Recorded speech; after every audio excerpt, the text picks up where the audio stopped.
Hey, salut à tous, bienvenue dans ce nouvel épisode sur Attitude FPV.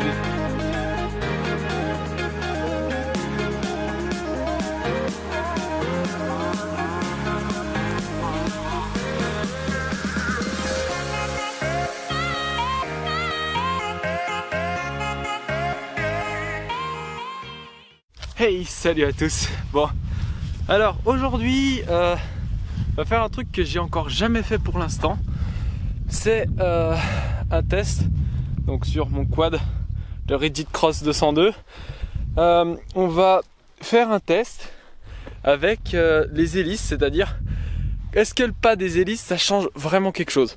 Donc aujourd'hui je vais tester donc ces hélices-ci qui sont les Dalprop 5046C. Donc les cyclones, donc c'est les plus répandus aujourd'hui. Personnellement, j'ai volé là quasiment 3 semaines, un mois en 45. Et là, j'ai reçu mes 46 il y a 2-3 jours. J'ai fait mes premiers vols avec hier et je dois avouer que c'est différent. Alors aujourd'hui, on va examiner qu'est-ce qui est différent et je vais vous donner mes impressions en vol. Donc alors, comme je vous le disais au début, on va voler avec le Rigid Cross 202. Je vais enregistrer en même temps que je vous parle sur cette caméra et avec la caméra HD parce que ça va bien au bout d'un moment les DVR, mais quand on peut faire du HD c'est quand même plus agréable à regarder, je pense que vous êtes d'accord là-dessus. Ensuite donc je vais piloter comme toujours avec ma Taranis, mais bon j'ai oublié ma sangle, c'est pas grave, je suis habitué à voler en planeur sans sangle. Et donc j'ai du stock au cas où je casse des hélices. Voilà, donc je mets une batterie et on va faire le premier vol donc avec les 46. Donc je préfère faire les 46 en premier parce que vu que c'est les hélices que je connais pas, bah, je vais avoir mes premières impressions avec pour voir ce que ça fait quand je retrouve les hélices que je connais en fait. Et là je pourrais vraiment constater la différence. D'accord? Donc j'équipe tout ça, je mets tout ça en route, j'ai déjà les lunettes sur la tête et on y va. Ok, bon. Alors, est-ce que j'ai la vidéo? Oui, c'est bon. Donc là, voilà. Je vais mettre le quad au sol. Et donc, on part avec les 46. Et je vais vous expliquer un peu mon ressenti au fur et à mesure du vol. Donc voilà, je vais essayer de rester dans le champ de la vision de la caméra. Sachant que j'ai jamais fait ça, hein, de voler et en même temps parler. Ouais, les lunettes sont bien mises. Ok. Bon. Alors, c'est parti. Alors, comme vous le voyez, là, je suis à 20% throttle et il tient déjà son altitude. Donc, je pense pas vraiment aller faire des tours dans les arbres, mais plutôt, voilà, vous montrer un petit peu ce que ça donne en accro, comme c'est smooth.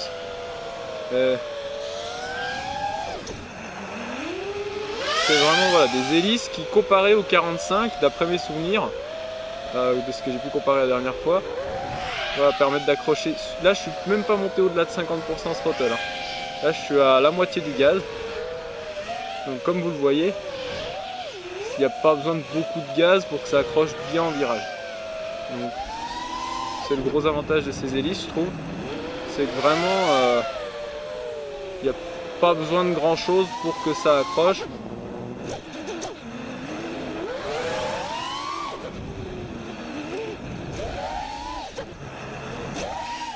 Et c'est surtout, voilà, dès qu'on veut faire des petits tricks près du sol, tout de suite il y a cette récupération qui va être super facile.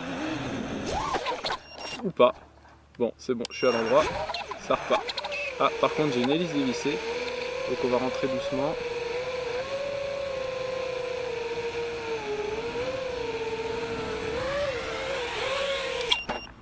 Voilà. Donc, j'ai revissé cette hélice. Et on y retourne. Voilà, on repart. De toute façon, vous le savez bien, c'est toujours quand on fait des vidéos qu'on se crache. Hein, ça, vous le savez bien. Ok, donc on est reparti. Donc ce que je vais faire, je vais retourner dans le champ là. Et ce qu'on va faire, on va faire des petites throttle ramp, donc en gros je vais aller tout droit comme ça. Et je vais mettre plein gaz pour voir ce que, au final, le maximum d'ampérage consommé. Donc là c'est descendu assez bas en voltage, mais par contre c'est bien monté en hauteur. On va essayer de garder un peu à plat.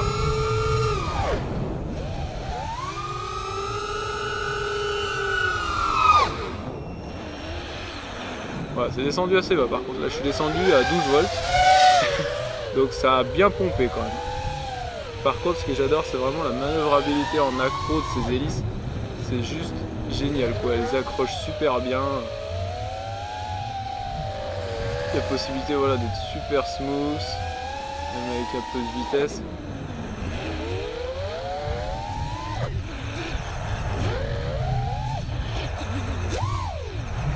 Comme je disais, on peut couper.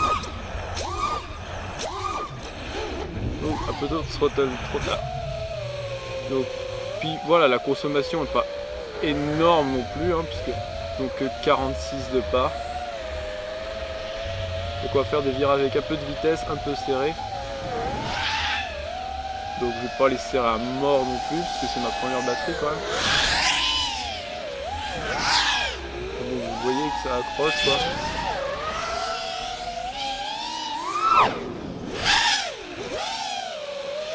Donc voilà, là j'ai consommé 900 mAh sur une 1300, je vais me poser, tranquille.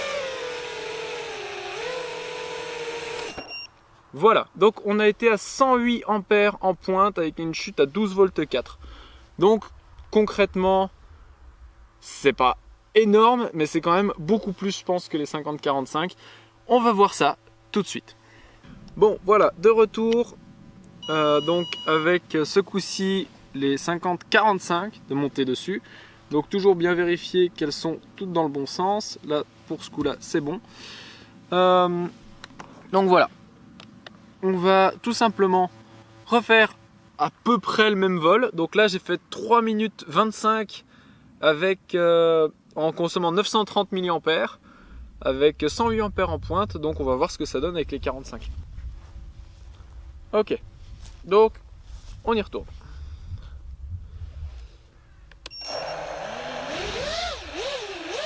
Alors là tout de suite je peux vous le dire, j'ai besoin de plus de gaz pour être à la même pour avoir voilà, le même régime de vol. Ça accroche tout de suite moins, je pense que vous pouvez le voir. Wow. Ouais, ça accroche beaucoup moins dans le virage. Je suis obligé de mettre beaucoup plus de throttle pour maintenir la même chose. J'ai l'impression d'avoir un peu plus de prop wash aussi.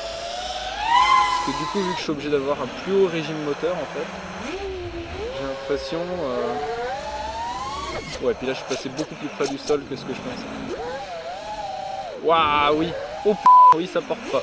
Pardon. Oh punaise, je voulais dire. Ah oui, il y a une différence dans le régime qui est incroyable. Par contre, elle monte plus vite dans les tours. Ça, il n'y a pas photo.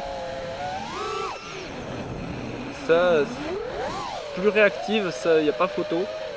Par contre... faut vraiment mettre des petits coups de gaz quoi avec.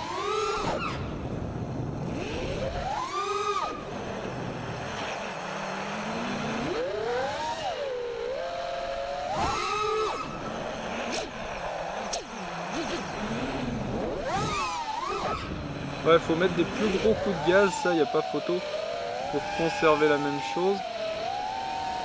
Bon, pendant que la batterie est encore assez haute, on va faire des throttle ramp comme avec l'autre. Puis on regardera ce que ça donne en consommation max. Alors là, 13 volts 3. Il y a quasiment 1 volt d'écart.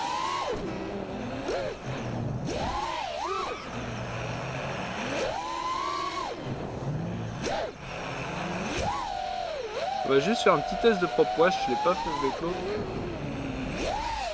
Bon, ah non, il n'y en a pas. On se met bien à plat.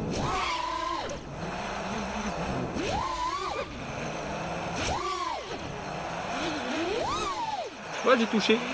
C'était drôle.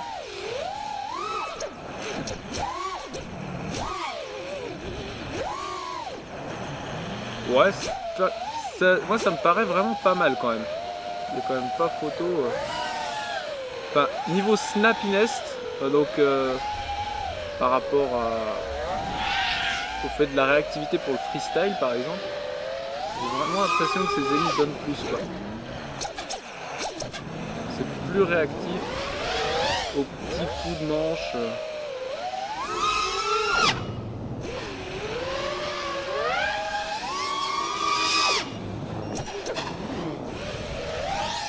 Je vais aller un peu loin sur ce power loop.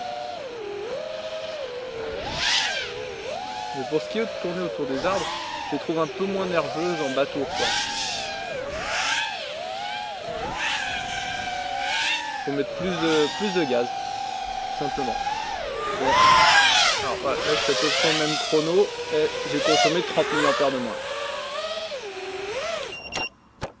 Wouh, un peu, donc 112 ampères, on est monté plus haut. Ah ouais, c'est marrant ça. Franchement, je m'y attendais pas. Donc j'ai posé un petit peu fort, c'est pas très grave. Et 112 ampères, donc en max. Donc ça veut dire que les moteurs ont plus tiré. 913 mAh en 3 minutes 25. Donc exactement le même chrono d'armement. Mais j'ai consommé, ouais. Donc en gros, la consommation est la même. Le nombre d'ampères max est le même à très peu de choses près, 4 ampères en max. Donc grosso modo, c'est absolument pas ce que je pensais. C'est dingue. Donc le rendu final est pas du tout ce que je pensais. Moi je m'attendais vraiment à avoir moins d'ampères consommés avec les 45 parce que tout simplement elles ont moins de pas. Mais surtout je m'attendais pas à ce qu'il y ait si peu de différence que ça dans le nombre de milliampères total consommé. Parce que voilà, j'ai fait 2 throttle ramp avec l'autre format, avec les 46. J'ai fait 2 throttle ramp, donc 2 grosses montées de gaz. Donc je pense que les 15 mAh qu'il y a de différence se situent là, quoi, en gros. Et en plus, il y a le même chrono de vol, 0 secondes d'écart, 3,25 pour les deux. Donc, même consommation, plus d'ampères tirés avec les 45. Et j'avais de meilleures sensations autour des arbres avec les 46. Waouh, franchement, je ne m'attendais pas à ça. Donc, conclusion.